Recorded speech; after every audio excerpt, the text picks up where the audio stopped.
کچھ کیا بلکہ آب حیات تو میں کہتا ہوں کہ بڑی تفصیل طلب بات ہے، اور وہ ایک ایسا مائل سٹون ہے کہ اس وقت تذکرے ختم ہو رہے تھے اور تاریخ اپنی جگہ بنا رہی تھی. وہ ایسا زمانہ ہے. 1880 میں آزاد کا یہ کارنامہ زیور طباعت سے آراستہ ہوا. اس وقت کچھ بھی ان کے پیش نظر نہیں تھا، یعنی کہ سکسینہ کی کتاب تو خود اسی کا پرتو لیے ہوئے ہے، لیکن اس آدمی نے پہلی مرتبہ اردو شاعری کی تاریخ کو 5 ادوار میں تقسیم کیا. 5 ادوار میں تقسیم کرنے سے مراد یہ ہے کہ وہ جو تذکروں پر اعتراض کیا جاتا ہے کہ اس میں ادوار کا تعین نہیں ہے، تو وہ اعتراض آزاد نے ختم کر دیا تھا.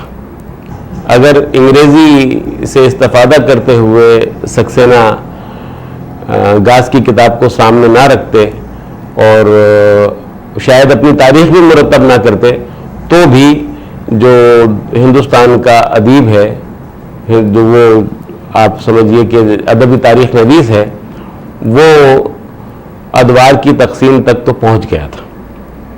انہوں نے ضرورت کو محسوس کر لیا تھا کہ اتنی بڑی تاریخ کو بجائے اس کے کہ شروع سے آخر تک ایک ہی انداز میں بیان کیا جائے بغیر کسی وقفے کے، تو وہ مناسب نہیں ہے.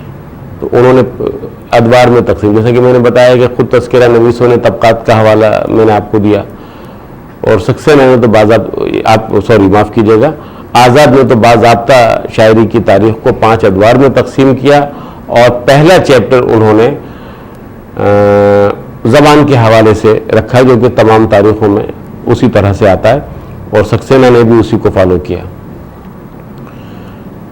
یہ کتاب بجا طور پر جو تاریخ کے حامی ہیں وہ یقیناً یہی کہتے ہیں کہ یہ آپ کے آزاد کی، مولانا محمود حسین آزاد کی جو تصنیف ہے آب حیات، یہ ادبی تاریخ ہے اور پہلی ادبی تاریخ ہے. اور جو تذکروں کے حامی ہیں وہ یہ کہتے ہیں کہ نہیں، یہ تاریخ نہیں ہے اور تذکرہ ہے. تو جو محتاط لوگ ہیں، معتدل مزاج لوگ ہیں، انہوں نے یہ کہا کہ یہ کتاب تذکرے اور تاریخ دونوں کا سنگم ہے، کیونکہ اس میں تاریخ کی خوبیاں بھی پائی جاتی ہیں اور اس میں تذکرے کی خوبیاں بھی پائی جاتی ہیں. لیکن اس کے علاوہ یہ بات بتانا بہت ضروری ہے کہ آب حیات کا جو مصنف ہے وہ بے مثال تخلیقی نثر کا بے مثال آدمی تھا. انشاء پردازی میں اپنا ثانی نہیں رکھتا تھا، لیکن تاریخ کی تدوین جو ہے وہ کسی اور اسلوب کا تقاضا کرتی ہے. وہ جو زندہ و جاوید اسلوب آزاد کے قلم سے بغیر کسی کوشش کے ٹپکتا تھا، وہ تاریخ کو سوٹ نہیں کرتا.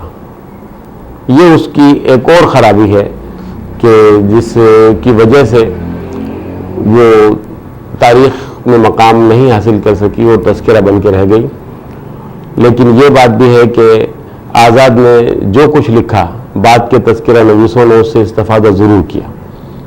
یہ آزاد کا بہت بڑا کارنامہ ہے کہ انہوں نے تاریخ نویسی کی طرف توجہ کی اور اردو شاعری کی پہلی مرتبہ ایک مبسوط تاریخ رقم کی، جو کہ آج ہمارے پاس ان کی دیگر جو تخلیقی شان رکھنے والی تصانیف ہیں ان کے شایان شان آزاد کی یاد دلاتی ہے.